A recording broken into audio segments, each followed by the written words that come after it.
Okay, now moving over to part two. Yeah, like what I was saying, the Hart Foundation and the British Bulldogs just had a phenomenal feud, and it sort of brought a lot of crowds to the WWE, mainly based on that because most people wanted to see the matches these two teams had, and that's what made the feud just good. As these two were just hated each other, but they were actually putting good matches against each other, and that's what made this feud work.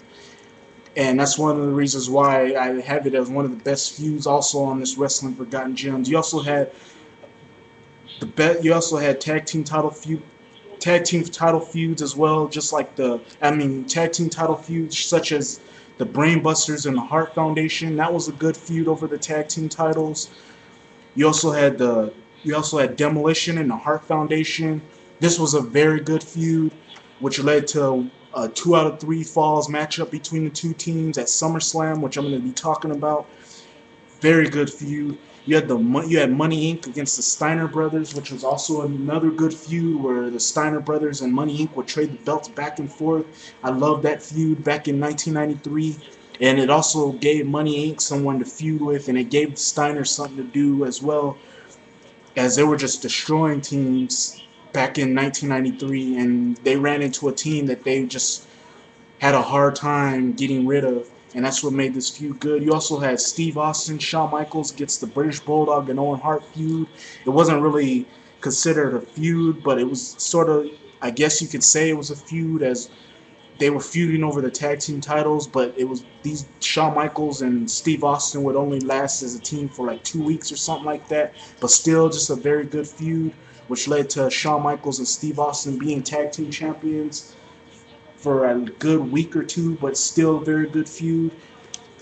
He also had feuds such as LOD and the New Age Outlaws, although it wasn't really that memorable. It was still a good feud, and it just showed a team. It was a feud that sort of showed a young team that sort of disrespected the older generation tag team. That's sort of what that feud was, and it was a okay feud. You had Cactus Jack Chainsaw Charlie against the New Age Outlaws. That was a pretty good feud, which led to the dumpster matchup at WrestleMania 14, and it also led to a rematch on Monday Night Raw where New Age Outlaws beat the crap out of Mick Foley and gave him one of the sickest chair shots I ever seen. But still, very good feud. They had Jeff Jarrett, Owen Hart, and Kane and X Pac feud over X Pac and Kane wanting to get their hands on the belts. You had Edge and Christian, the Dudleys and Hardys. That was a very good feud, which led to 3 TLC matches or maybe 2 TLC matches between the two teams and the 3 teams, and then them trading the belts back and forth against each other. You also had Rated RKO and DX, which was a very good feud, which Rated RKO should have been put over or got a clean win against Shawn Michaels and Triple H, but really they didn't get it. But they should have been established during that feud, but they didn't because I guess Triple H didn't want to put them over as the next big thing.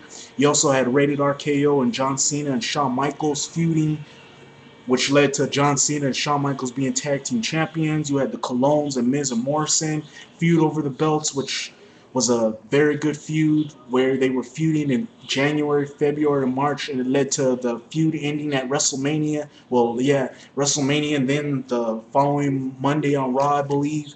Well, no, yeah, WrestleMania 24. Well, no, WrestleMania 25. It led to the feud ending there with the Colognes finally winning the belts, and then it led to Miz and Morrison dissolving as a tag team, and then of course after a couple months they would break up the Colognes, but that's a different story. But yeah, that was a feud between the two teams, which also saw the Bella Twins get involved and kind of jumping the ship on both teams. Still a very good feud, and that's pretty much what helped build the tag team title, the WWF/WWE tag team title division, was the awesome feuds and the prestige over the feuds and the fact that these teams were just fighting, well, having matches against each other and feuding over each other with over the tag team belts. Well, the tag team belts getting somehow involved in the feuds. That's what made these belts so credible and made people talk about them and interested in the feuds and the matches as well. There was also the best tag team title matches as well that also brought some prestige to this belt and had people talking.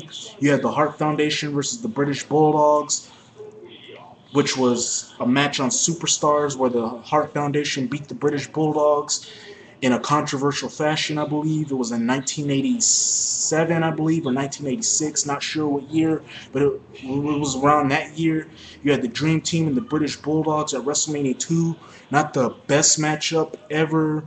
I mean, not the best matchup, the best tag team match ever, but it was still a very good matchup, and it got you on the edge of your seats, and it just showed how underrated the Dream Team as a tag team were, and how underrated the British Bulldogs as a tag team were. You also had the Brainbusters and the Hart Foundation. You had the 2 out of 3 falls matchup between Demolition and the Hart Foundation. You had TLC 1 at WrestleMania 2000, which was a very good matchup and most people still talk about to this day. You had TLC 2. You had TLC 2 at from SummerSlam 2000, very good matchup where 3 teams just let it hang out, and it led to a really good matchup between the teams. And they did more than what they did at WrestleMania 2000. Most people consider the WrestleMania TLC 1 to be TLC 2 to be way better than TLC 1, but that's just, you can just debate that on your own. Personally, in my opinion, I feel TLC 1 was okay. I feel TLC 1 was okay, but TLC 3 was sort of the best TLC match of all time. The best TLC out of all those 3 TLC matches. You also had TLC 3 from WrestleMania 2001, well, WrestleMania 17. Very good TLC matchup where all teams just let it hang out, and it did more than what they did in the last 2 TLC matches.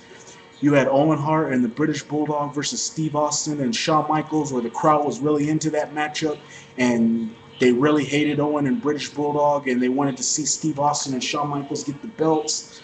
You also had the Rock and Sock Connection against the Unholy Alliance of The Undertaker and Big Show. For historical purposes, that was a kind of a good matchup because it was the first time Mankind and The Rock teamed together since they were battling each other, and they won the belts. It was a good matchup, and the crowd got into it. You had Chris Benoit and Chris Jericho versus the 2-man power trip from Raw on May 2001, May 21st, 2001. That was a very good matchup, and the heel heat in that matchup was just off the charts, as they really hated Steve Austin and Triple H that night, and they really wanted to see Benoit and Jericho get the match. This match is also as as Triple H tore his quad in the match, but he still somehow managed to continue the match, which showed how much guts he had.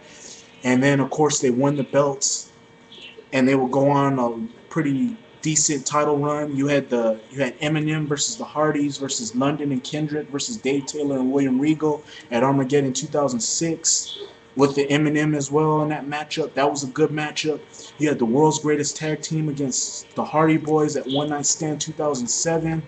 And finally, you have John Morrison and The Miz against the Colognes at WrestleMania 25. Probably one of the best underrated tag team matches. It could be up there with all the other tag team matches, but in my opinion, I kind of got gripes for that matchup as it wasn't really added to WrestleMania 25, but you can see it on the extras. But I don't know why the WWE decided to do that. Should have just had it on the card, but you can debate that all you want on its own. But still, those were some of the best tag team matches of all time. And those were what helped separate the tag team titles as its own sort of unique brand, and it made it made guys want to go for the belts to establish themselves and make a name for themselves, and it sort of brought prestige and credibility to the tag team division, the tag team title division. And of course, it sort of gets forgotten nowadays, as before 1997, where it sort of picked up. It was sort of dead. 1995 it was dead. 1996 it was dead. Sort of picked up in 97. It was kind of good in 98. It was kind of okay in 99, and then 2000, 2001 it sort of picked up, and then it kind of just dropped, and then people just stopped caring until recently. Edge and Chris Jericho won the belts. Edge and Chris Jericho won the tag team titles, and it got people caring. But now Edge is injured, and most people are gonna wait to see what happens, what if the belts are gonna sort of get their credibility back or what. But still, many people forget it.